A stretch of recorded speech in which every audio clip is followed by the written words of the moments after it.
Maybe one day they will. Maybe one day they'll give me some strings, or yeah. There you go, strings, picks, or something a little bit more valuable.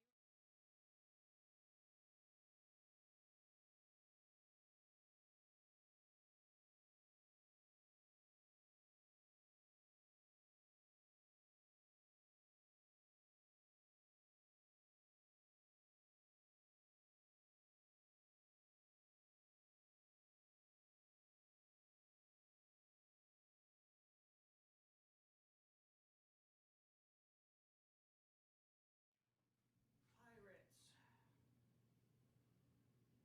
So that's Captain Steve. Hey, Captain This Steve. place is great. Is it it says Hideaway. What is that, like a pub or something? Check it out.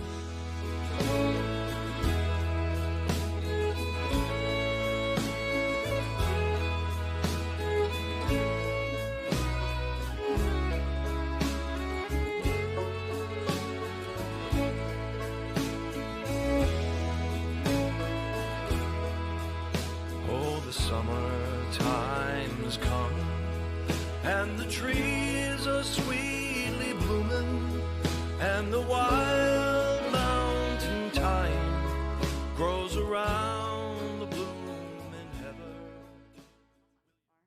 23 miles north. Hmm. So if you're up there and doing the Salmon Fest with the Horseshoes boys. Of course, I was planning that next weekend.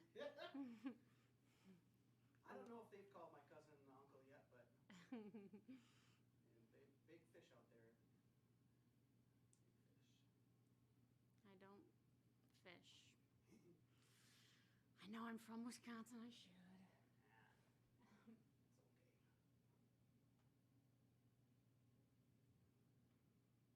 This guy is cool though, Matt Kitsky. He's a fan, and it was like the first time I said that I was opening up for advertising. He's like, dude, here's my $50. Oh, really? Yeah. Oh, that's nice. Right? And it's like, this is his time of year too. I mean, I'm looking at some ice dams on the roof, and I'm going, man, that sucks to deal with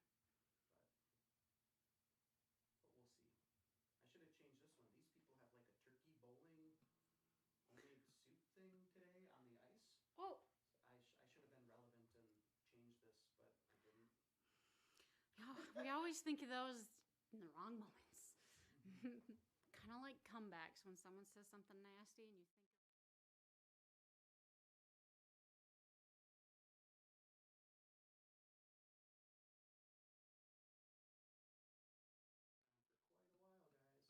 For quite a while, guys. Know anybody who wants to adopt a 6-year-old terrier bull mix? This dog is still up for adoption? Been pet of the week for like 5 weeks. Oh, come on. Right? No, we have a dog. I'm good with the one.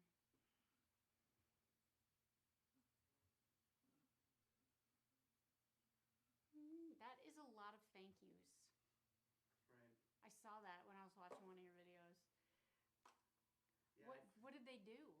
Well, you know, from last year since I began doing the live streaming, anytime anybody made a donation, I just snagged their name and added them to the list. So it's just grown. Yeah. That's awesome. That's a lot of donations.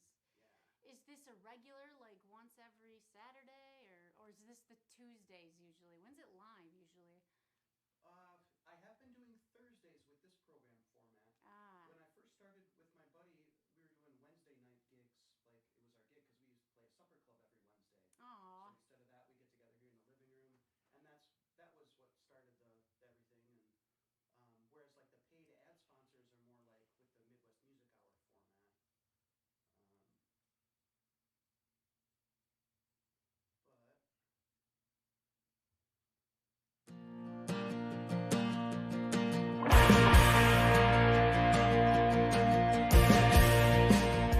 Almost 10 years ago, we met as counselors at a Bible camp in northern Wisconsin.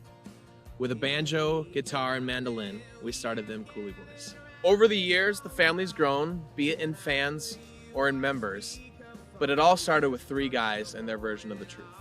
Over the years, we've gone from playing at coffee shops and city parks to festivals and some of the country's most historic stages.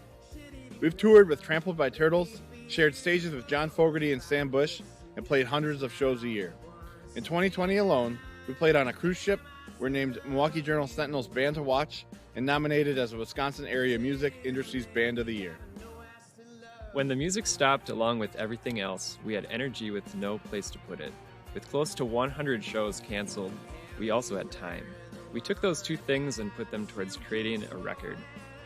It's art that speaks about what's mattered the most to us through it all. Family, both chosen and by blood. There's an energy to it, a pulse we felt when we couldn't go play shows this last year. Created here in Eau Claire, Wisconsin, it's produced and engineered by Eau Claire native Brian Joseph, who produced Bon Iver's Grammy-winning self-titled record and also worked with Paul Simon and Sufjan Stevens. Inspiration was everywhere on this record, from the equipment that we used to the environment that we recorded it in, and we took full advantage of all of that. We didn't have anything to prove going into this record, and you can definitely hear that when you listen to it. These songs feel so much more special to us because they're about the things that we love most. We know that we need a great record to send out to venues and festivals so we can get back out on the road this year. But making a great album is expensive. There's the recording cost, the mixing cost, the mastering, the physical production of the CDs and the vinyls, and also we're hiring a national promoter so we can get these songs out to as many people as possible. That's why we're asking you, our fans, to help turn this dream into a reality. We have so many ways to support us on this Kickstarter and get closer to the band, so check out the reward levels featuring music, merch, and handmade items from all of us.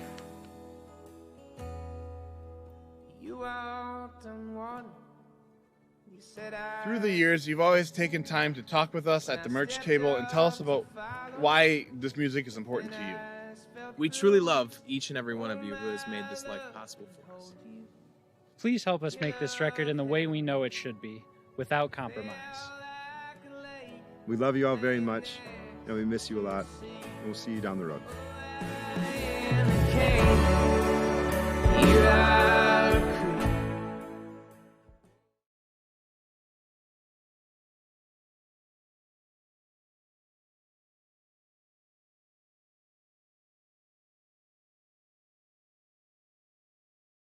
Let's see if we got something. Well, good afternoon, ladies and gentlemen. Welcome to this special edition of the Midwest Music Hour. I'm your host, Scott Kirby. I'm joined today in the living room with Jerrika Mighelle. How are you doing, Jerrika? I'm doing really, really good. Thank you. Oh, absolutely. I'm so excited to have you here in the house, in the living room for this special session for WXPR. It's part of our Produced at Home concert series. You know, everything that we're doing during the pandemic to keep people safe, blah, blah, blah. Mm-hmm. Wearing masks, washing hands, and making our radio programs at home. So it's pretty exciting. And like I said, I can't thank you enough for making the drive today to be part of this. Where do we begin? Where do we begin? Where do you want to begin? Well, I think a song would be great. Maybe we could begin with a song. I'm feeling that. What are you feeling song-wise? I want to do a song. I tend to start with this one to help ease my nerves. It's from my first album, Like the Sea. The song is called Where Are You Now? And I wrote this just trying to figure my way back to myself. Should I just go? All right. All right. Jerrika Mighelle, right here on the Midwest Music Hour.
Through the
to travel away from here.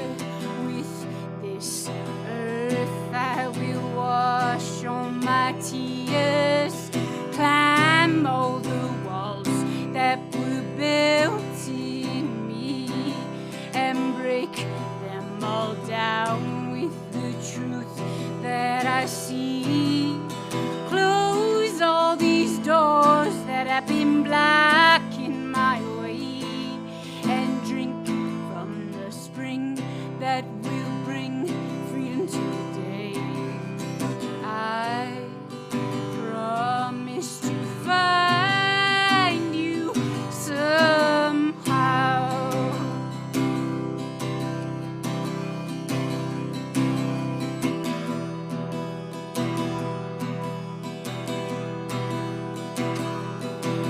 Walk on,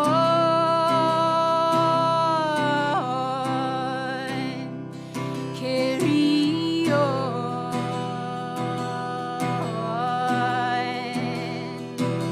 Walk on,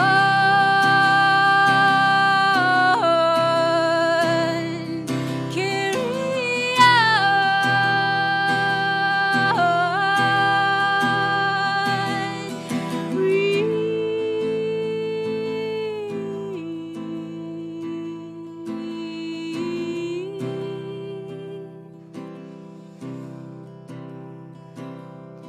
Don't lose sight. It'll be alright.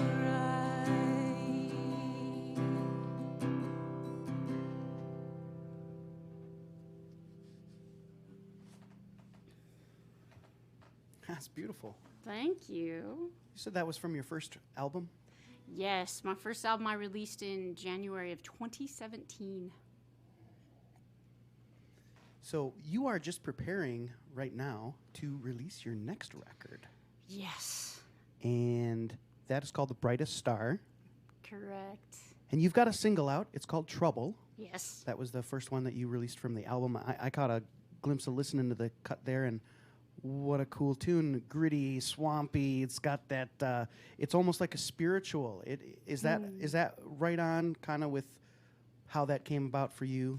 Yeah, I feel like I was highly influenced by just old-time rootsy blues sound, and I had attempted it with another song, but this one goes even to a whole nother level with it. And calling it a spiritual, that's the first time I've heard that, and I feel spiritual when I sing it, you know? I feel like I'm tapping into something in some other plane. Yeah, right. I mean, we could beat around the bush about it, but no reason to. The album was a tribute and came out of the loss of your mother, Yeah, you know, and all the feelings and emotions that go with that. yeah.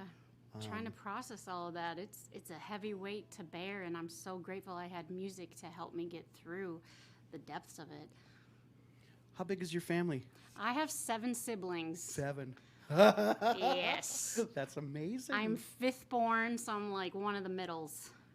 And yeah, most of us were musical. 2 of my sisters and I were in a band together. That's how I got my musical start. And yeah, but music has always been it, and that was a huge love of our mom's too. It was her dream to be a musician, but it was also her dream to be a mother, and that was what won in the end. What a gift. What a gift. Yeah. Not only for her to give you kids that growing up, the love and appreciation of music, but to have that transform into such a wonderful tribute Yeah. to her. That's a good way to put it. It's very touching. Are you getting I'm getting a clamped? little misty up here. Don't do it or I will. Well, it's a beautiful sunshiny day here in the northwoods of Wisconsin. You traveled here from Eau Claire. That's where you're from. And so have you ever been to the home of the Hodag before? I have been here once before. One of my friends from the cities area, she grew up here, and she threw a surprise return home party for her sister, who was a fan of Queen Elizabeth, which was the band my sisters and I were in. And we surprised them. That was my one time here in Rhinelander. Yeah. Fantastic. Yes, and I'm going to have to check out that Hodag sculpture, statue, or whatever you call it, before I leave and get a picture of it. Absolutely, right there by the Chamber of Commerce building. That'd Yeah. be absolutely fantastic. We actually got a whole Hodag store as well. Oh, There's everything Hodag under the sun, you I know. could get a Hodag knickknack. T-shirts, signs, bumper stickers, and more, as Phil Wickham might say, you know. Oh, man. Oh, well, we're going to continue to talk about that. But, you know, once again, it's thank you so much for being here and for sharing your music and Thank a you, little bit Scott. about your path here with us and on the program. And is there a song that maybe you want to play next? Should we do a newer Trouble? one? You want to do Trouble? Should we, since you brought it up? It's a that big would be- one. Are you sure? Are you sure? Oh, I don't know if I don't know. Well, we're doing all this hype on it now. Maybe we should. You know, when I was here, I was talking to my friend Stovepipe Stevens. I had a session with him the other day, and I said, "Yeah, Jerrika Mighelle, she's going to be here on Saturday, and we're going to do this." And he says, "Well, what does she sound like?" And I said, "Well, you can listen to this brand new single that she's got out for her album that she's going to release. It's called Trouble." And he says, "You know, lots of people got songs called Trouble. This better be good." Well, did he give it a try and see? Oh, we loved it. Are you Oh, kidding good, me? good, it good, was good. awesome. Yeah. It was great. I didn't even think of that. Of course, there's gonna be a bunch of songs called Trouble, but this one's mine. Well, you know, Ray LaMontagne, are you a fan of him? Oh, He's- yes, Trouble. Right? Mhm. Ooh, ooh, Yeah. ooh. Oh, yeah, right? Just thinking about it, I'm getting like vibrations through the body. Yeah, no, it's really amazing. And as we were saying, it's got the recording of it to me. It's got that sense of a spiritual, you know, stomp and holler, rootsy, and is there anything else more about the writing of that and the inspiration behind that? Were you guys really spiritual churchgoers as growing up? Did you have that experience like in a gospel church or something like that where that influence came through, or was that just derived from a love of music and being exposed to it and being in the roots scene? I'll answer that for you, Scott. I grew up in under the Mormon religion until I was like 12, 13. So there's not a lot of singing in that. I don't remember ever singing, to be honest. So the love of music is what sent me to these rootsy spiritual kind of sounds. The film Songcatcher, which is about, it takes place in like the late 1800s, and this folklorist, song collectors going up into the deep hills in the mountains on the East Coast. What are those hills? Appalachia? The Appalachian And, Mountains? yeah, and she's traveling through and collecting songs. That's what this movie is about. Iris DeMent, I think she plays a tiny role in this movie too. And just the sound that comes from them is so awesome. And I've always also loved old blues style too. And I'm learning more and more about that because I'm having a stronger interest in it as I get older. So it's not upbringing, it's just a love of music. Cool. Yeah. Yeah, yeah. Should I try Right playing on. it? Yeah, All right. sure, that'd be great. All right, this one requires some tea drinking first. Some delicious green tea there from. Yes, thank you for that. Okay. All right, here we go. So this is Trouble. Kind of about chasing demons or demons chasing you.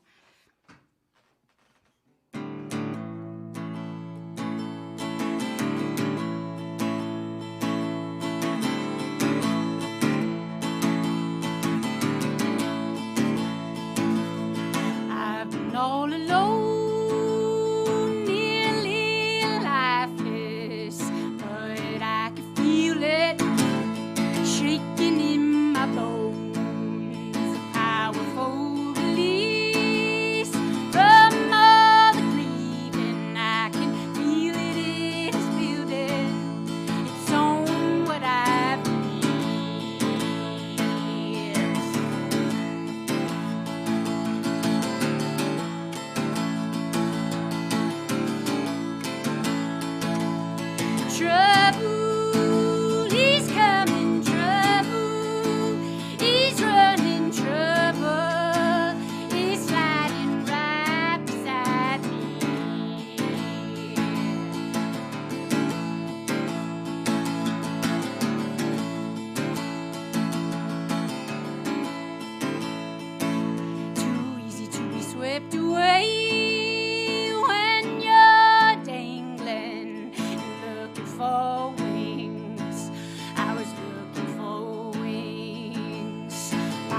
was once full, even though I would admit it. But now it's too late. Now I'm swept away.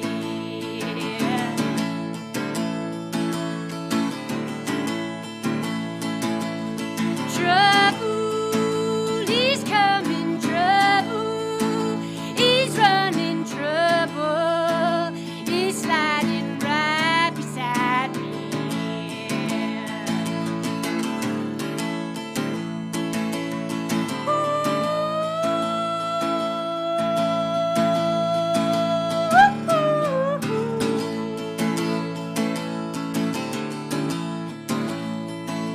Mama warned me of this day. She tried to keep me safe, but now she's flown away, and I've lost all my grace. Mama warned me of this day. She tried to keep me safe, but I've always heard it's calling. Now it's knocking, knocking, knocking, knocking, knocking, knocking,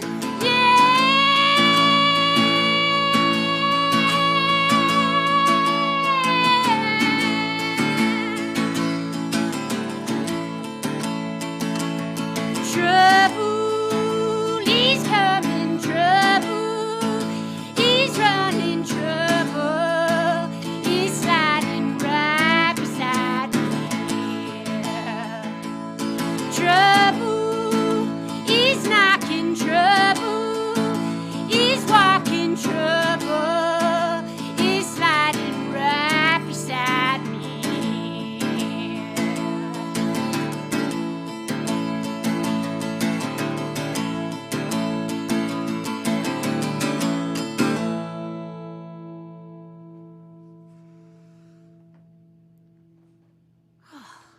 Wow. That is crazy powerful. Crazy powerful You or are crazy awesome. loud? You are just awesome. You Oh, are thanks. awesome, Jerrika. That's, Thank you. I knew it was going to be a powerhouse when I heard that on the recording, but man, you just deliver the goods. I feel like the house vibrated a little bit. Shaking the foundation there. It was an attempt to blow the roof off. Yeah. I'll have to try harder. The one-woman wall of sound. That is Jerrika Mighelle. Ooh, that's a t-shirt. All right. I like it. I like it. Yes. Wow. So you are doing some great stuff for Folk Alliance International next week, right? Folk Yes. Alliance. Tell me about that. Tell me what's going on with that. You got some performances, some workshops. Yeah, Where do we- I this is my first time doing it, so it's virtual, obviously, this year. So they're calling it Folk Unlocked, and I have 2 performances. I've chose the morning time because it's international. So the time frames of performances, showcases, are starting at like 6 p.m. and go all through midnight into the next morning. And I chose the morning slot. Hopefully there wasn't a lot of competition in the morning, and hopefully people will be awake. At 8:30, my first one will be February 24th, the day the album releases, at 8:30. And I'm still discovering what's available to me through it, but I also am super excited. I signed up for a mentorship with a folk artist named Mary Bragg, and I'm not terribly familiar with her, but I think that I was looking her up, and she definitely has a history, and she's amazing. And how cool that they put that in place for us who are trying to make it in some capacity. We get to talk to people who have and get feedback from them. So I'm really looking forward to that. That'll be tomorrow. And whatever else they're going to teach me about, I'm interested in social justice music too, socially conscious. So I'm going to attend some talks on that as well. So yeah, it's a Folk Alliance this week. It's going to be awesome. It happens to be at the exact same week as my album release. So that is pretty, it's perfect timing. So, like, if you happen to be an in-person event there, you and this were the case, you'd be running around with a backpack full of CDs. Yeah. Oh my gosh. Of course I would. Have you ever been to it? I have not. it's on my list. It's on my list of places to get to. I've done some different creator conferences before and whatnot. ASCAP thing out in New York a few years ago. But yeah, I hear great things about the Folk Alliance International. I did an online session the other day about home recording. That was a lot of good fun. And but yeah, I'm hoping to participate maybe in some of this virtual stuff. I did sign up for your Thursday night live stream for next week. Nice, thanks. And maybe we can just touch on that. People Yeah, can since find you brought it up, let's promote that too. Join me next week, ladies and gentlemen. Yes.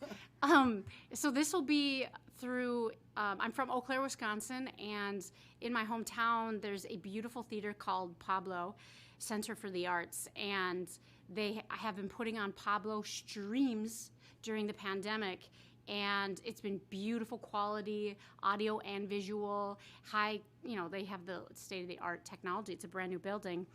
So my release show gets to be with them, and I'll be having a full band, the same people who are featured on the album, and you can register for it. It's free to attend. You can just go to Pablo's website, or if you find me on social media, or maybe a link could be dropped somewhere through this. Yeah, I dropped some links to all these posts right now. So if you're on this, you can just go up there and get them. Yeah, just register. It's real easy.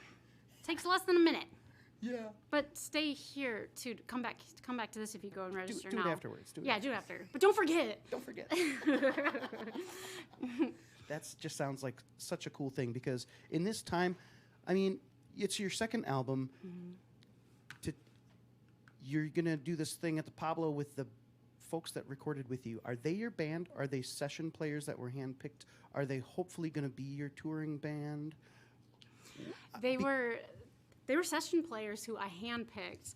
Evan Middlesworth we recorded at his studio, Pine Hollow, and he also plays on it. He plays electric, piano, bass, and he produced it and mixed it.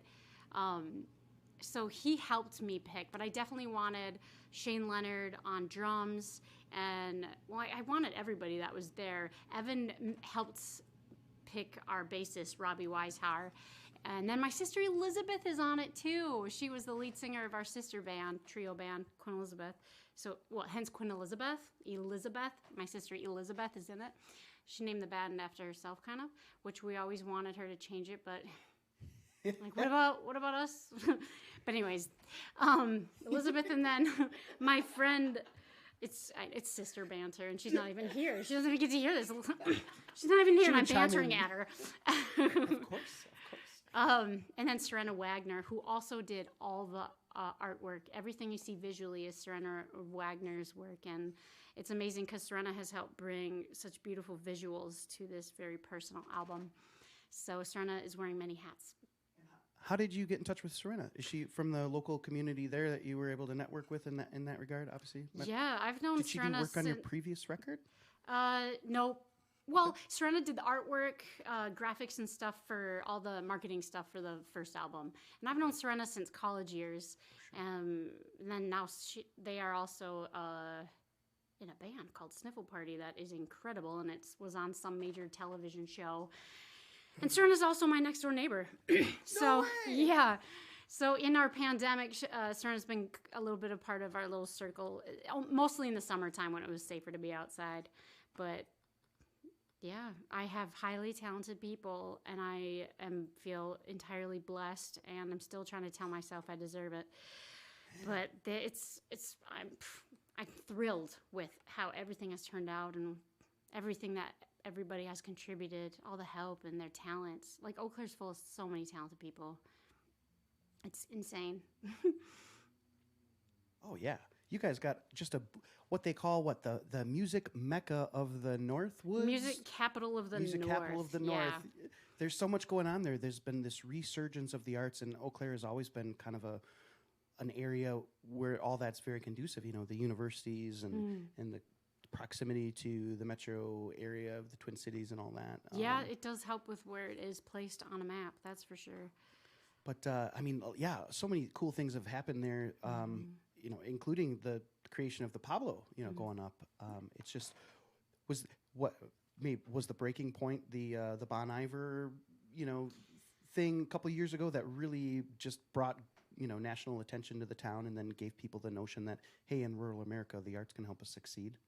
Yeah, basically. I mean, we have this local arts paper called Volume 1, and the Volume 1 has been a huge platform in which to share the arts. And I didn't know we had so much art here until Volume 1. And then obviously Justin Vernon and Bon Iver blew up, and Justin has always been a very supportive and just has always put Eau Claire in one of his priorities, and he has helped build it to be such a beautiful art place. We have a lot of gratitude. I have a lot of gratitude for him for everything he's done in the arts community for us. He really has. Yeah, it's a beautiful thing, and so cool that the art. It's just one way that the arts just continue to give back. Mm-hmm. It's a beautiful circle and a cycle. Yeah. And it is. And how is obviously you mentioned that you've been doing these live streams from the Pablo because in this time of COVID and pandemic, it's tough to get together with your musicians and play a gig or go to the studio sometimes and make an album. Really rewarding to be able to stay in touch with some of the stuff that you're doing with those virtual concerts, and of course with what's coming up next week, a whole the conference that isn't in person, it's virtual, and it's still a way to interact and keep connected with the scene and the community and all those other individuals that the Pablo, the people who run it, they've definitely created it's a cyclical relationship. They are giving us artists a platform, a beautiful platform to play from, and in turn they are getting attention, as they should be. And hopefully it helps with their revenue in some capacity too, during these crazy difficult times. But what is it, NIVA, N-I-V-A? It's an organization that has helped gain funds for all the venues across the country. And Wisconsin has done a very good job of acquiring funds and helping out the venues. And Pablo has been lucky enough to receive some of that too. Very cool. Yeah, it's so important that places like that are able to exist. Oh my gosh. I do not want Pablo to go away. I don't want any of the venues in Eau Claire to go away. So hopefully they will maintain and continue. Along that line, you want to do us another song? Yes, I do. Cool. That's right. I have a guitar here. Let's do... Gosh. How do you follow trouble? Maybe I shouldn't have done that then. Let's do, here. For some reason, I'm feeling a song called Train Song. Train Song I wrote also on my first album. It's a song about forgiveness. The first album is mostly about a breakup and the process of coming back to myself after that. And the Train Song is needing forgiveness so that I can move on and that person can move on too. So... maybe I'll drink a little tea. It's Jerrika Mighelle right here on the Midwest Music Hour, a special live from the living room session. This is her with her track Train Song. All right.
I did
my soul, waiting for peace to find my soul.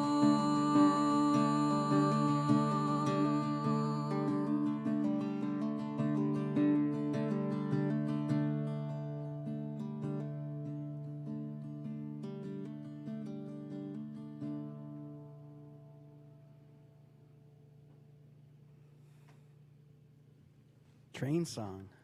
That's so cool. Thank you so much. You're welcome.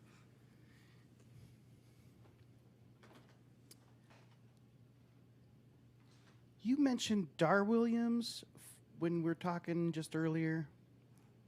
I don't know if I did. I don't know her music well. Okay. Should I? What does that matter, right? I know that I heard her name a lot back in my late teens, early 20s. I guess I was just going to ask you to just maybe share with us some of your musical influences. Ooh, yes. And I love, probably the biggest one is Patty Griffin and Peter Gabriel. Patty Griffin for her songwriting and her incredible voice, her melodies. I guess, now that I'm thinking of it, her song Cain, which can only be found in like the Lilith Fair Volume 2 or something, is so incredible. She's rootsy. She's just kind of like a spiritual, and I'm bet I was very influenced by that in my own playing. I also love Tracy Chapman.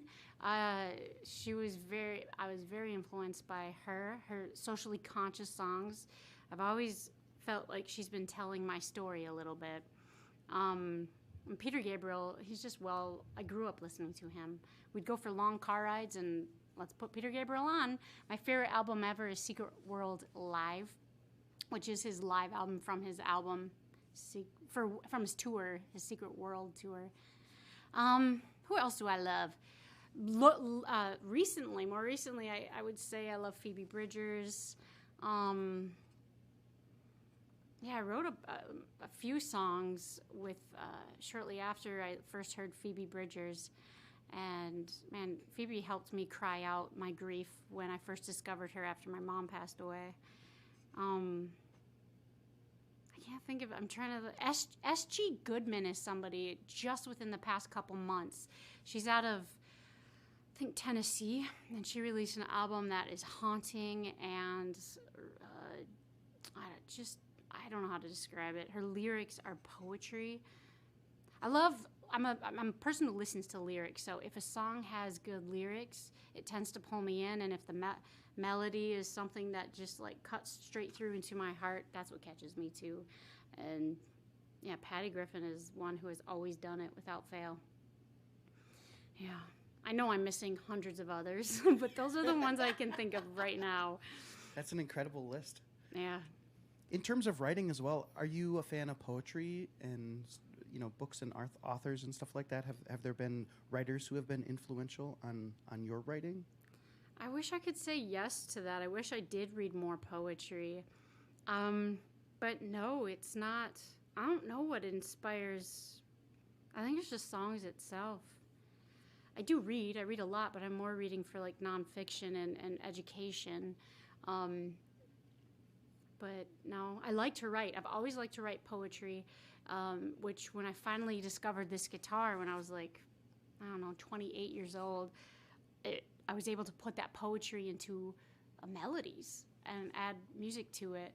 So it seemed to be a relationship meant to happen. Where did you meet? We met in Colorado. She was sitting at a guitar shop, and I was just at the music store with somebody, and I just happened to be looking, and it was love at first sight. I didn't buy it right away. I went home, and the next day after that, I could not stop thinking about it. Yeah, that's how you know it was meant to be. Yes, you know. So this has been my guitar for like maybe 12 years now. Yeah, isn't that crazy?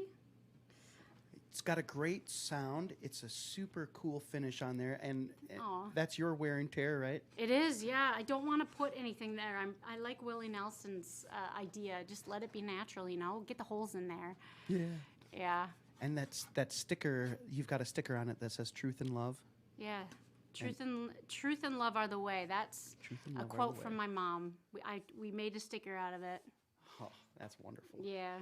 Yeah, it's a sweet sounding guitar, and it travels really well for you. It's been your main instrument. You record with that in the studio as well, and Yeah. fantastic. I know in moments when I was single, I was like, I'm not single. I got my guitar. I don't know if you've ever heard that. I've said that a time or two myself. You're pretty much married to your music, you know. If and everybody's got to find their place in the pecking order accordingly, right? Yes, you do. And this guitar is up there in the pecking order. Does she have a name? I've never given her a name, and I've never really called her she either. So it's interesting. Maybe I'm about to name her. Oh, I don't know. after 12 years. I know. Do you name your instruments? I was asked that a few years back, and the answer is yes and no. Okay. Because. That's a great answer.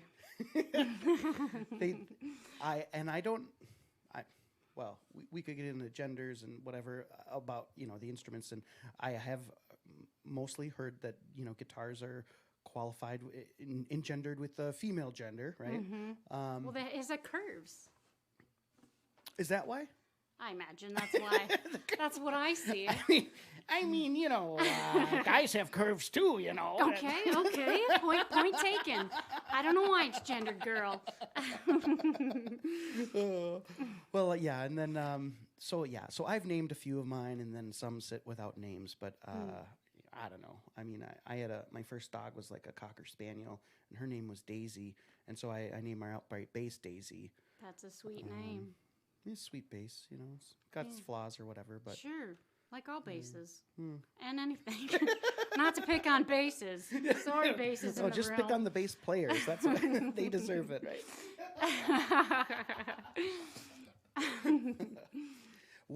So getting back to the creation of this album, Brightest Star, when you're sitting in the studio, you mentioned that you had the producer that you worked with helping you kind of assemble some parts of the crew. You had other people in mind that you wanted to work with. Where do you go from here with that? You've got this concert next week. Is with the pandemic and everything, obviously live shows are severely limited, but is there a light at the end of the tunnel for you and for that group and for for going out there and giving her? That is a question that's still out there waiting for an answer. I would love to book a tour, and if this band would love to come with me, or at least you don't have to love to, but if they would come, I would love it. But it hasn't been anything we've talked about. It was, at this point, they were my session players that I was lucky enough to have be there with me. And I know they're all very talented musicians. They each have their own projects, and but there's no plans because I've seen musicians book tours, cancel them, book them, cancel them over and over, and I'm just gonna wait it out and see. I have a full-time job, so I'm making money. I'm doing okay. Obviously, being a musician would be an ultimate goal. But we'll see. We'll see what this album does. We'll see what virtual streaming does. We'll see what happens. It's just a huge, giant question mark, and it is for a lot of us musicians. Yeah, absolutely, and hopefully everybody can continue to just keep going on and existing as ones, because it's brutal when you talk about like pivoting or trying to compensate doing this or doing that. It's a tough world to be living through and working through, but obviously it's something that we can all do. Hopefully we can anyways, right? Yeah.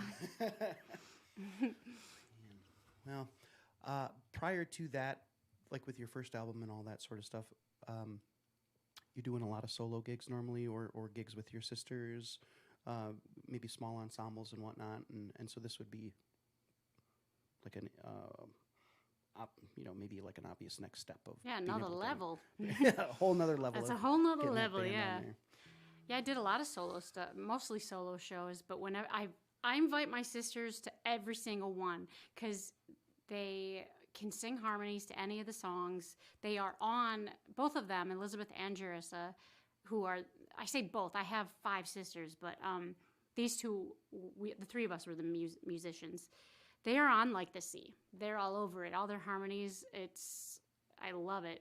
So they always get invited, and I tell them it's an open invitation, but they're full-time workers, full-time moms, and it's hard for them to fit this into their life with their professional careers. They're both librarians.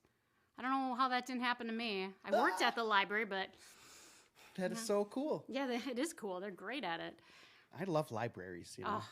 Let's talk about libraries. I love them too. And how are libraries doing right now, right? Oh, man. The one in Eau Claire's been shut down, and they are not shut down. They just don't let people in. They do curbside pickup. Oh, sure. Order your book ahead of time. Pick it up in the Dropbox. Yep. Gotcha. I mean, it's still such an invaluable resource for a community to have. And please use it, people. There's so much more than books at a library.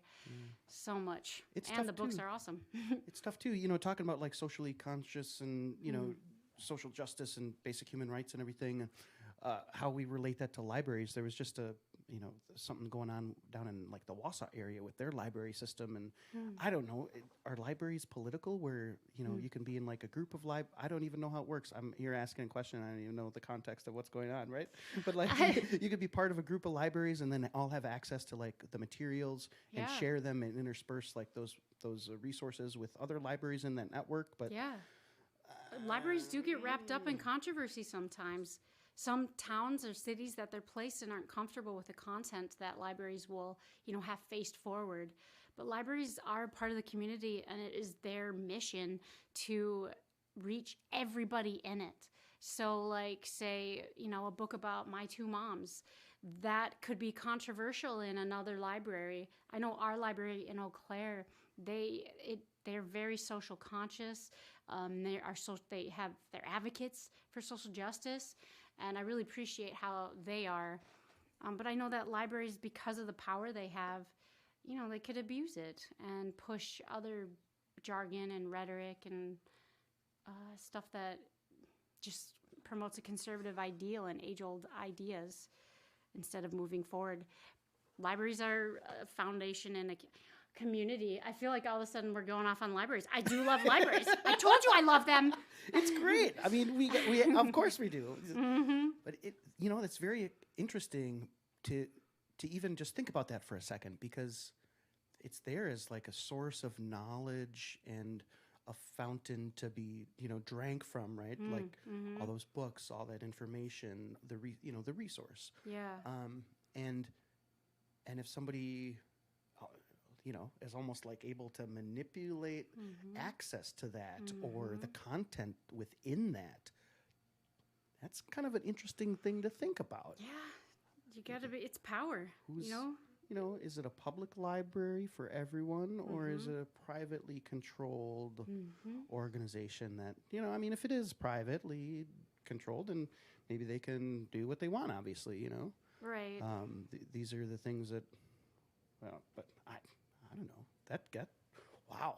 Yeah. Wow, we get down a deep rabbit hole in that sort of thing, huh? It's my language. We're speaking my language now. Whoa. But it's definitely something to think about that I didn't even think about it till my sisters were, you know, going to school studying it, and they're good at what they do. Right on. Yeah. Go to your library. Support them. Support them libraries. I know that some libraries are out there, they even have concert series with artists and everything. Well, if we want to talk about that, I'm a juror on Eau Claire's library. It's called Sawdust City Sounds, and local musicians can submit their work, and then if it's accepted, it gets to be part of a playlist. It's kind of like the library's Spotify. No way. And you can go there and access all the music for free. That's so cool. Yeah, I know. I love it. I think that there it is. That's what I'm saying. Libraries do more than just offer you books, and it's in a place where you have to be quiet. It's not that. And they host shows then where they feature the artists who get into these into the Sawdust City Sounds. During the pandemic, they had virtual shows. But yeah, see, just saying, love your library. Love the library. We're going to hear Trouble on that playlist pretty soon, right? Yeah, that'll be, I'll submit it next time. That's not a conflict of interest. It's fine. No. But seriously, they better carry it. Right? I know, right? I'll just give it to you. I know. You got another song cooking there? And yeah, I do. tossing I around there? have another single that's out right now, too, that I'll play that song. I just have to find my... Oh, I dropped one. Here it is. This song is Brightest Star. It's the title track. And this song I wrote as an answer... Or not as an answer. Rewind. I wrote this song because my mom said energy never dies, and she said she would live forever, that she's not going to die. And so I got to thinking, well, if that's true, then how, if you're somewhere, someplace, in some capacity, how do I reach you? So this song is asking that question. So this is Brightest Star. On the upcoming album, you can stream this anywhere right now. In the album, it's played, Evan Middlesworth plays piano on it. It's beautiful. Right on. Well, we're looking forward to hearing it. Thank you so much for sharing it with us here on the Midwest Music Hour, and appreciate everybody who tunes in and supports WXPR, our local community public radio station. And wow, this is so exciting. Thank you so much. All right. Ready? Okay.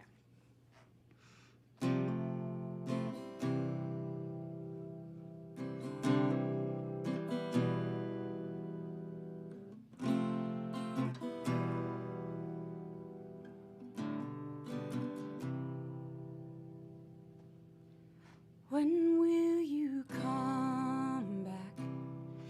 How will I know it's you? Is it something I'm missing? Something I've yet to do? How do I reach you? Find the truth. Is it a map of lessons that will lead me to you? When you left, you became everything. Oh, the sun and the moon exploded with you when you left. You became everything. Oh, then why, my dear love, am I still missing you?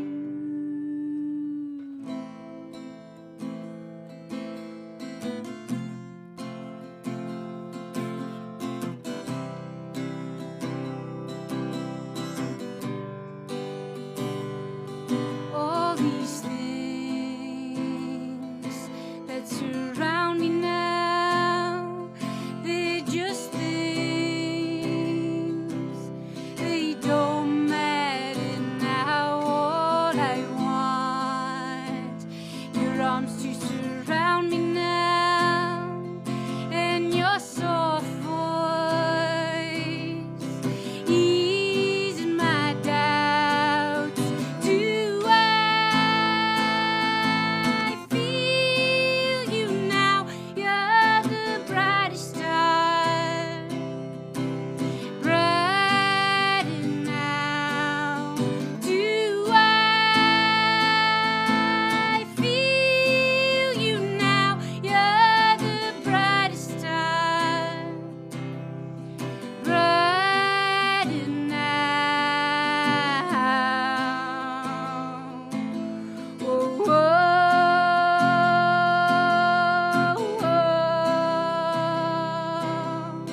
oh, oh, oh.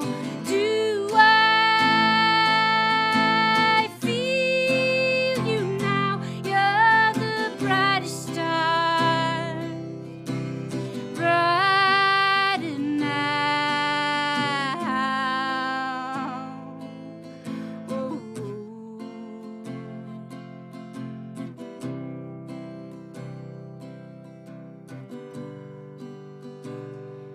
When you left, you became everything.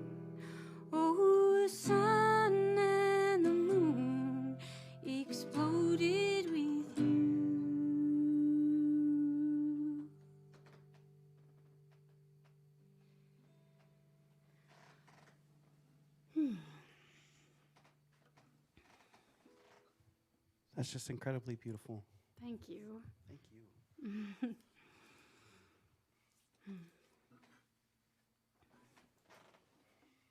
Self-taught musician. Yeah. You know, I was reminded of my buddy Tony Cacchetti. I don't know if you've met him. He also had aspirations for the ball diamond. Oh, really? Yeah. Baseball. I loved These baseball. musicians that are baseball players. I don't think there's many of us. That sounded like such a really cool story. Oh, man, when yeah. When I read that, you know. That was my first dream. Like, my first love was baseball. I loved it so much. I remember seeing Pride of the Yankees with Lou Gehrig, or the Lou Gehrig story with Gary Cooper. Or is it Cary Grant? I always screw those two up. Anyways, so good. And I just felt I loved him. Lou Gehrig was an incredible human being, and I wanted to be him. And then Babe Ruth, of course. Lou Gehrig and Babe Ruth were the famous Yankee ball players. And it got me into baseball, and I became a pitcher. I was told, and I don't know how accurate it is, that I was the first girl in Little League Baseball in Eau Claire. Pretty sure I was one of the first in Mondovi, which is a tiny town next to Eau Claire, when I lived there for a short time as a kid.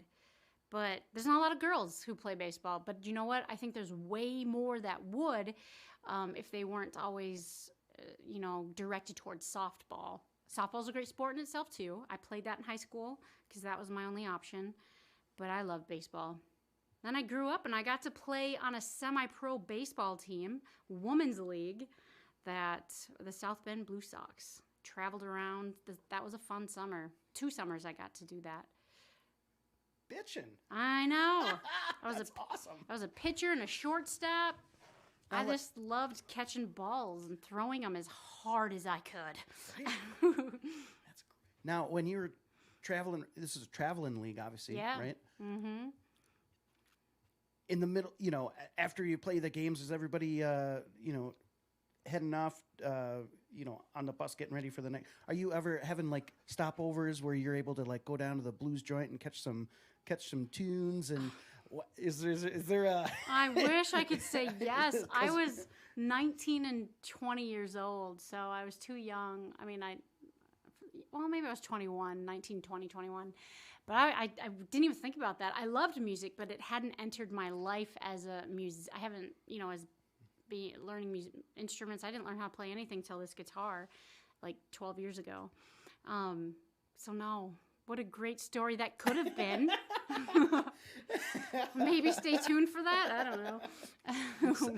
Self-taught on the guitar, or you had some help in that? Self-taught. I like to say that Patty Griffin taught me, because I went onto, I think it's ultimateguitartabs.com, and I found her songs, my favorites, Mary and Up to the Mountain and Heavenly Day, and I started learning her chords and what she did, and then I started messing around with them and putting my own lyrics and making my own melodies. But it all started with Patty Griffin and Leonard Cohen's Hallelujah. Was a jumping off place too. Taught myself, or classics. They taught me, Yeah. Somebody, Nikki's out there. She said she thought she said, I would love to hear you and Jerrika sing a rendition of Red Rain by Peter Gabriel. Such a good song. I haven't thought of that song in so long. Thanks for bringing that up. All right, well, can we make it happen? I don't know. I don't know either. We could work on it. Work on it. That'd be super cool. I don't even cover any of his music. I know a couple Patty, but none Peter. I love Red Rain though. Come Talk to Me. Who is this? What's her name? Her name's Nikki. Nikki, good suggestion. I love it. Now you're making me think of all the Peter Gabriel songs, and maybe I'll get into those. It is kind of that could. Well, a lot of the gigs that you're playing, are they original music format? Were you able to do that? Yeah, they're mostly original. Wind in a cover of tune here and there? I do covers here and there. I don't know if you're allowed covers here. If you want, I can play one. If you'd like to, you are certainly more I'm than welcome to. Absolutely. Okay. Yeah, As far as I know, nobody. All right. Nobody said so far you can't let people play the Right. whatever song they want to in your living room. You do it know? till they say don't. Peter Gabriel calls up, his lawyer calls up next week and says, "Oh, hey man, I heard what you were doing up there. I thought it was pretty cool. What's her number?" Okay, good, right. I was going to say, if we get the attention of Peter Gabriel for doing a cover, that'd be incredible. Yeah, I do covers, though, when it allows. It's mostly original, and the covers I choose are just ones that happen to just, like, I fell in love with, you know? Like, I don't know, now I'm thinking about it. I can do Up to the Mountain by Patty Griffin. I love that one. It was actually also my mom's, one of her favorite songs. So tying back to the album. Yeah. Do you want me to do that? Should I jump into a song? Sure, let's do it. Let's Okay. do it. That sounds awesome to me. All right, let's give it a whirl. Thank you, everybody, for listening, by the way. I'm Jerrika Mighelle. That's me. And this is Patty Griffin. Song. Okay.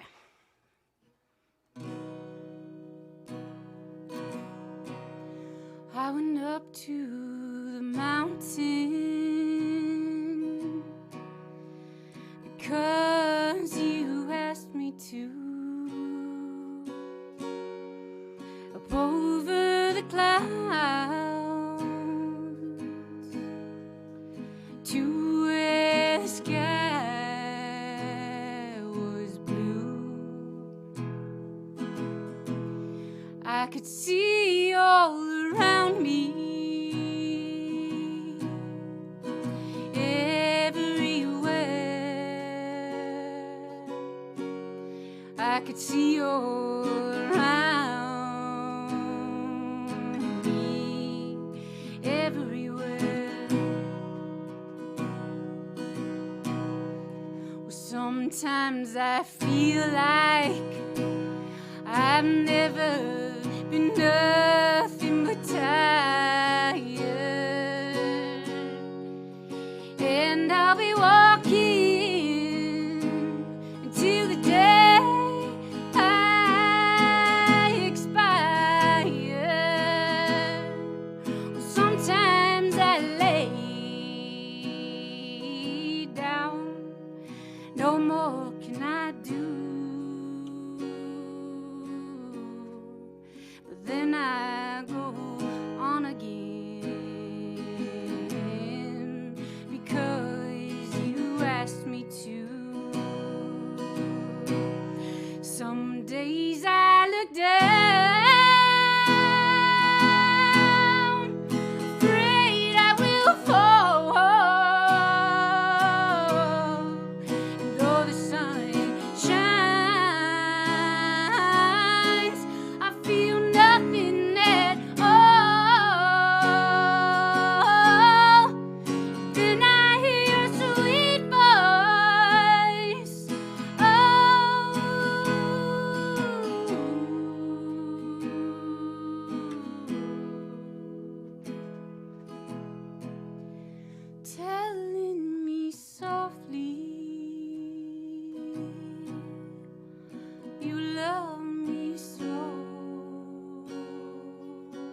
That Up to was the beautiful. mountain. Beautiful.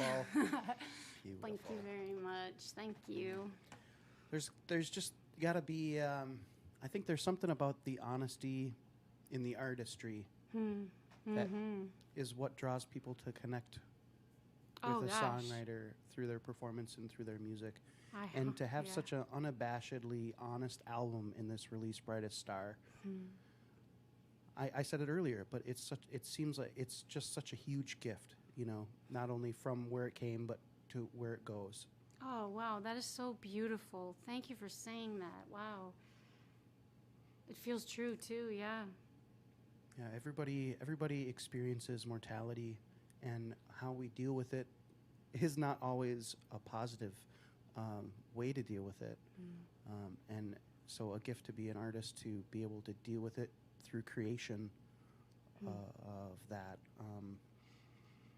Yeah, wow. Sometimes it's destructive behavior that you know, that's how we deal with things, and this is a creative, you know, behavior, at least working through that. Yeah.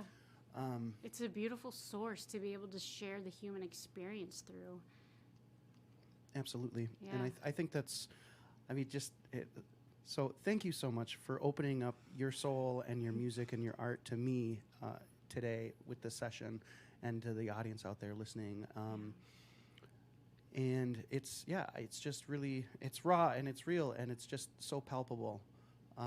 And it's an amazing thing to be working with a band in a studio, and Brightest Star's coming out next week, Wednesday, the 24th of February. That's going to be, you've been gearing up for it for a while. How long were you guys in the studio for? A few months, a couple sessions?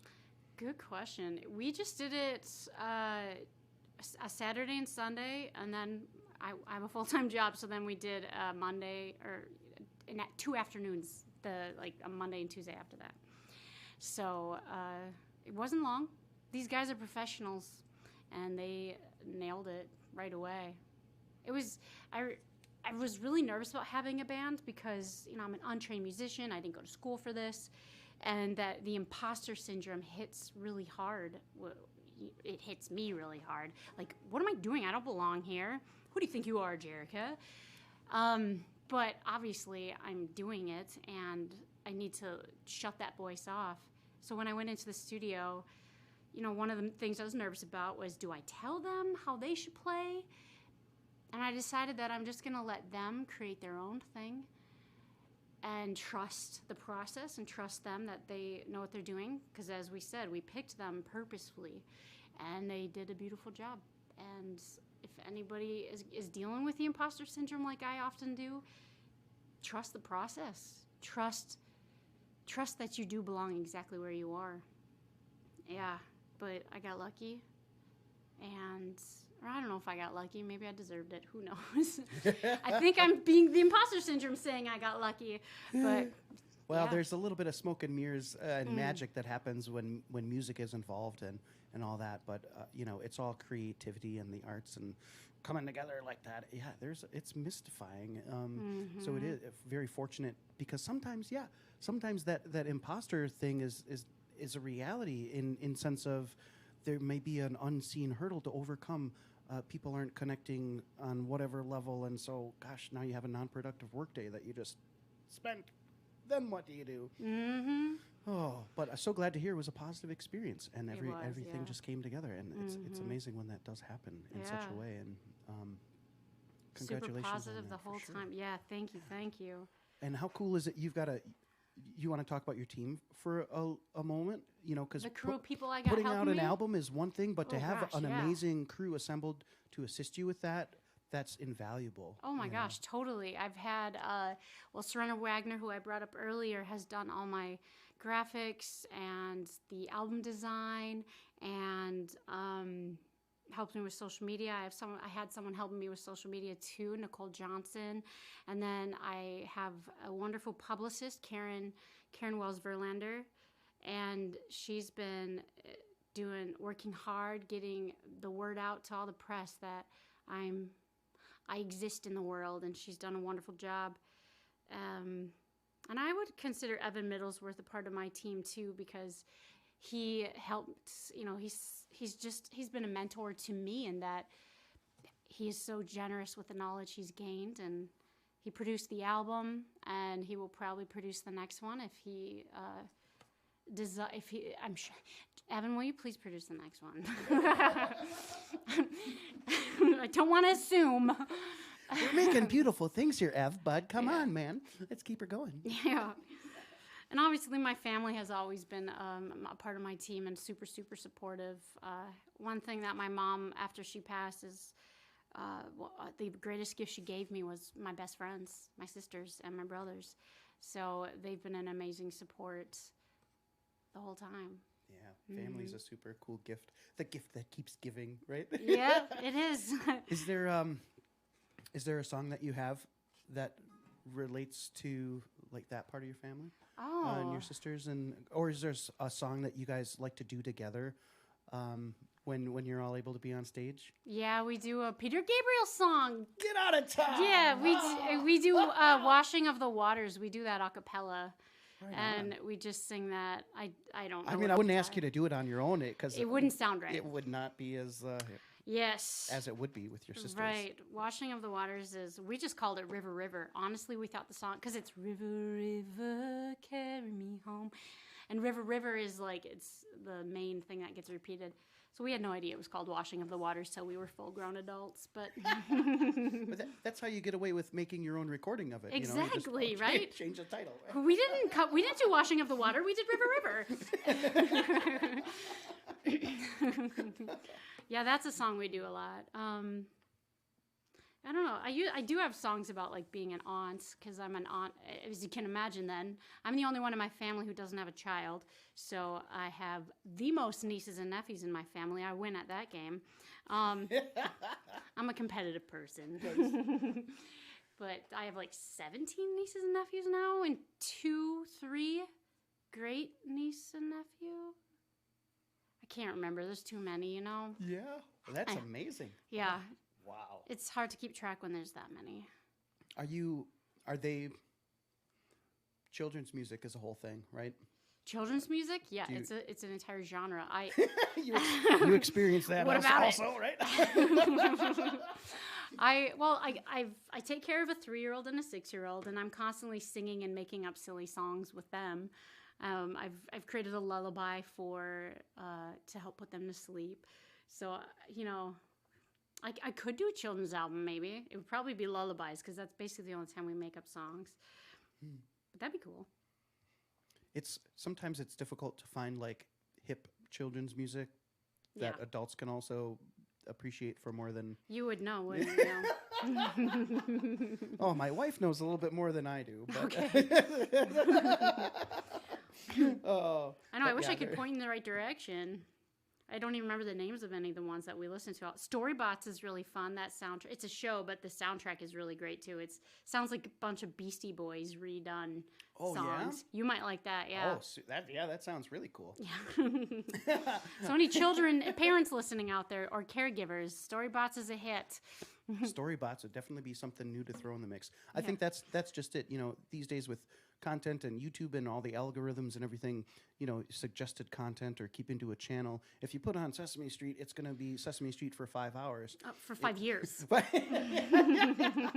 So it's always good to be able to throw something else new in the mix, and a market with ever existent room for growth and potential. Right? Yeah. A market worth tapping into, maybe. Yeah. But I say that. I hear you. I hear you. It is something I've thought about. I will say that, because I do love kids, and it would be fun to perform to kids. Oh my gosh, that would be a blast.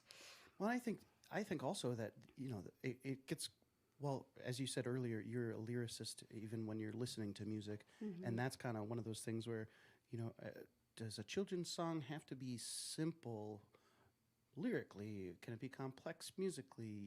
I think sometimes it's geared to be simple, and obviously that's important. They're developing, they're learning, they're growing. They need something on the basic level.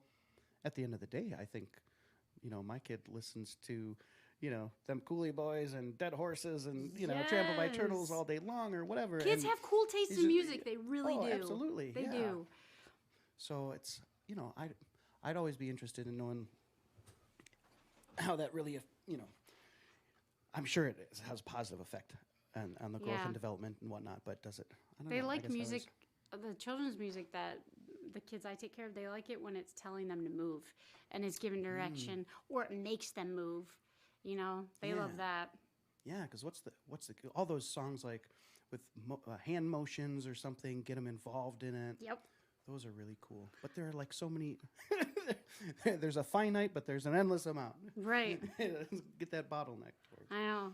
Actually I do have one song that I've been told several times I should make it into. It's just a stomp clap song. I'm just like dance, dance, dance. Come on, baby, let's dance. Dance, dance, dance. Come on, baby, let's dance. Dance, dance, dance. Come on, baby, let's dance. Dance, dance, dance. Come on, baby, let's dance. That's it. I love it. It's so simple, right? And then you can insert names like, come on, Maddie, let's dance. Come on, Elton, let's dance. There you go. Yeah. There you go. Oh, I love it. Yeah. Let's do that. Put that on your next. That's. I should. That's a future release. It would be right there. fun. It would be. Maybe I'll. Yeah, I like that. It's a good suggestion. Well, It has been. I've been leaning towards it. Whoops. I've been leaning towards it for a while. right on. Should I do a song from the album, one that hasn't been released yet, so your listeners can get a? A little sneak peek before next week. Yeah. Is there time or what? Are you Yeah, feeling? absolutely. Okay. Cripes, Oh, Is there cripes. Is there time? Right. What is time? What is time? Where does it go? I just want to let you know, if you're out there, you're listening in Radioland, it's JerrikaMighelle.com, GerrikaMighelle.com. I've always wanted to turn it into a ditty. Oh, yeah? How to spell my name. I liked that. Well, you can work that in there. That'll be part of it. But you can pop by at her.com and get links to her social media. And the album drops next Wednesday. That released the single Trouble. It's out right now. But the album is Brightest Star. And what's the name of this one? That nobody's heard yet. We're gonna get the chance to debut. This one is Banks on the River. Nope, change my mind. It's the Grief Song. The Grief Song is a song I wrote when I was in the depths of the sadness of losing my mom and trying to process all of what that means. We lived together when she passed, and went from her always being there to just being utterly alone. So it was extra hard. And yeah, so this is the song that expresses all of that. Grief song.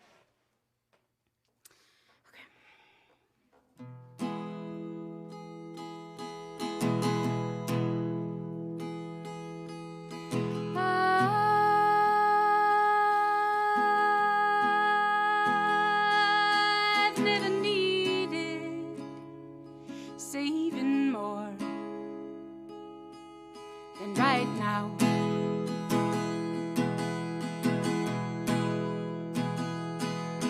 'Cause this life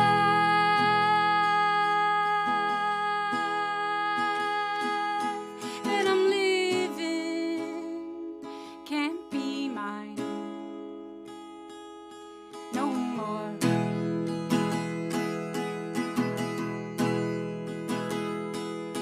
I'm broken,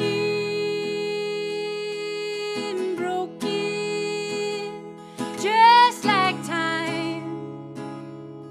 Time is broken, it's all a blur.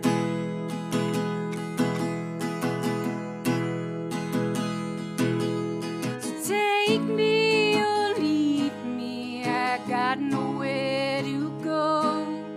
'Cause these days in the city, I've never felt so low.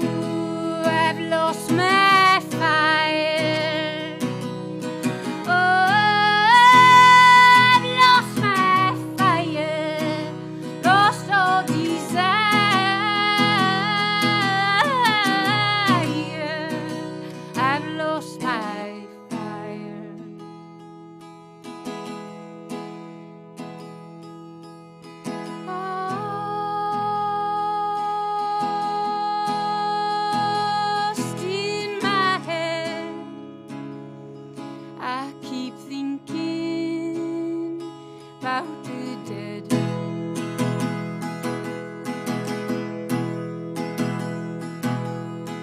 She was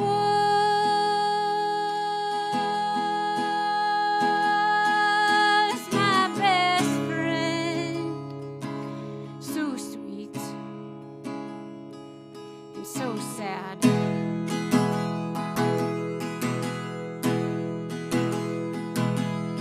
Take me or leave me, I got nowhere to go. 'Cause these days in the city, I've never felt so low. I've lost my fire. Oh, I've lost my fire, lost all desire.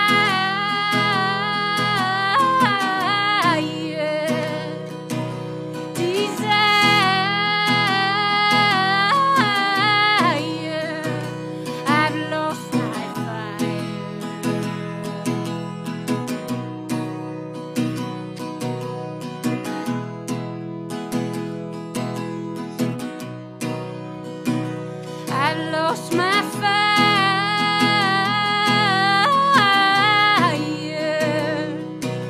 Desire.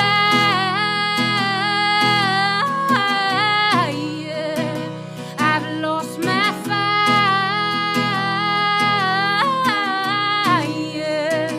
I've lost my fire.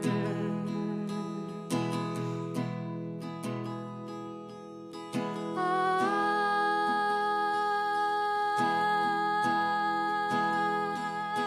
never needed saving more than right now.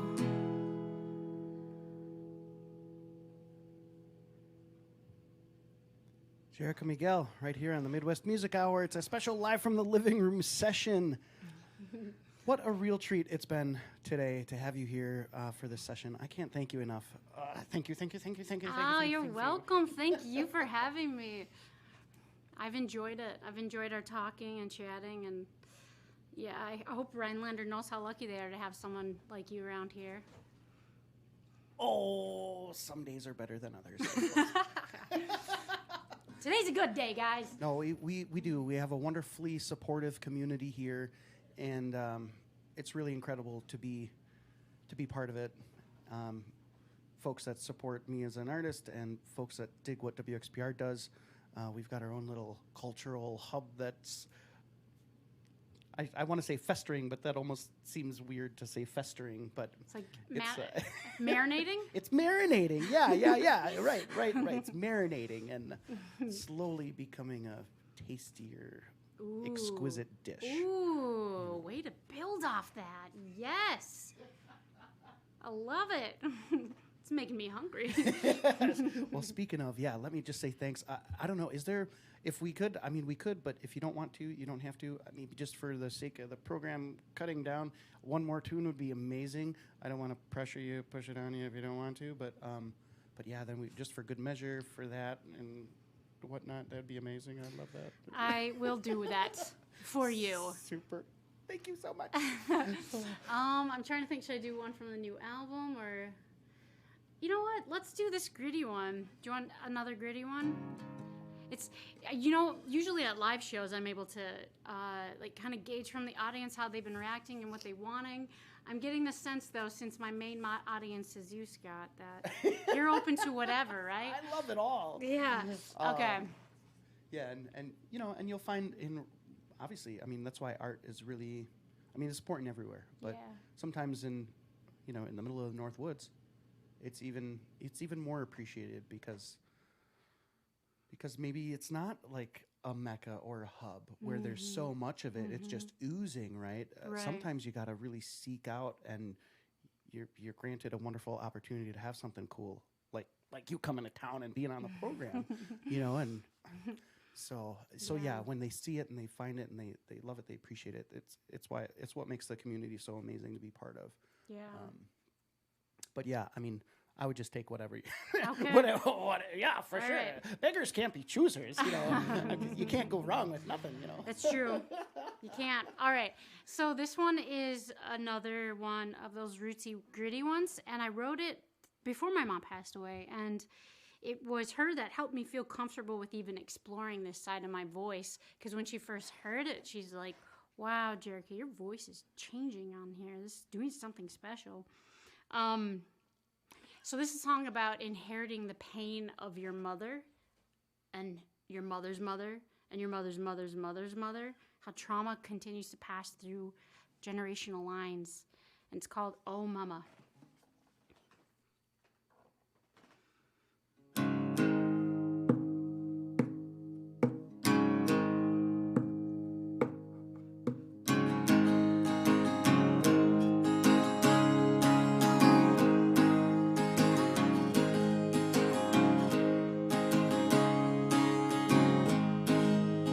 Mama, oh mama, when you gonna be free? Oh mama, oh mama, dancing with the trees. Secrets you've held tight, try to keep from me. Oh, now I've absorbed them, don't know why I bleed. Mama, oh mama, why do I bleed? Oh mama, take your wounds from me.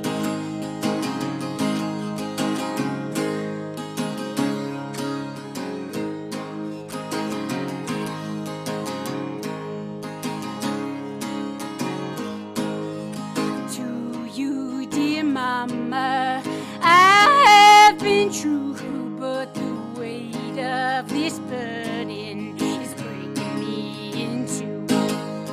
My unborn baby, not yet conceived. Oh, please help me save her from this misery. Mama, oh mama, why do I bleed? Oh mama, take your wounds from me.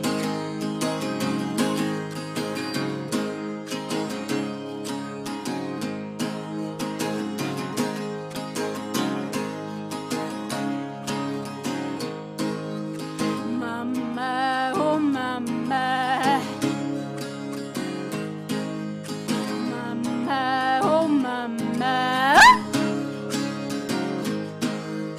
mama, oh mama, mama, oh mama, mama, oh mama, why do I bleed? Oh mama, take your wounds from me. Mama, oh mama, when we're gonna be free? Oh mama, dancing with the trees, dancing, we're dancing, dancing with the trees, dancing, we're dancing, when we're gonna be free.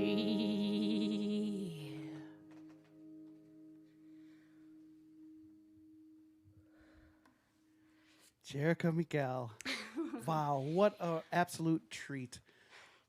Thank you so much again Treat for for me too, Scott. Thank you. really sweet, really cool. The album is The Brightest Star. It's released next Wednesday, February 24th. You can find it at jerrikamighelle.com. And